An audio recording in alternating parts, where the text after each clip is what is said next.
பண்றாங்க ஜட்ஜ்மெண்ட் கொடுக்கும் பொழுது தவறானதை கொடுத்தா அது அநியாயம். ஆனால் அதே எதை செஞ்சாலும் நான் கரெக்டாக செய்வேன், என்னுடைய மனசாட்சிக்கு உண்மையாக நான் நடப்பேன், கர்த்தருக்கு பயந்து நடப்பேன், அவருடைய ஆவி எனக்குள்ளே இருக்கு, நான் நியாயமாக தான் காரியத்தை செய்வேன் அப்படின்னு சொல்லி ஒரு மனுஷன் நடந்தாருன்னு வச்சுங்களேன், அவங்க தான் நியாயம் செய்கிறவர்கள், சரியான ஜட்ஜ்மெண்ட் கொடுக்குறவங்க.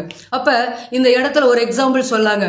கடைக்கு நீங்கள் போகிற இடத்துல 100 ரூபாய் கொடுத்து ஒரு பொருள் வாங்குறீங்க, 25 ரூபா ஒரு பொருள், மீதி 75 ரூபா அந்த கடைக்காரர் கொடுக்கணும். ஆனால் அவர் என்ன பண்ணுறாரு, மறந்துட்டு நீங்கள் 500 ரூபாய் கொடுத்த ஞாபகத்தில் 475 ரூபா திருப்பி கொடுக்கும் பொழுது நம்ம வாங்கிட்டு என்ன பண்ணணும், அப்பா இன்றைய நாளில் நமக்கு செலவு காய்ச்சின்னு வந்தால் அது அநியாயம்.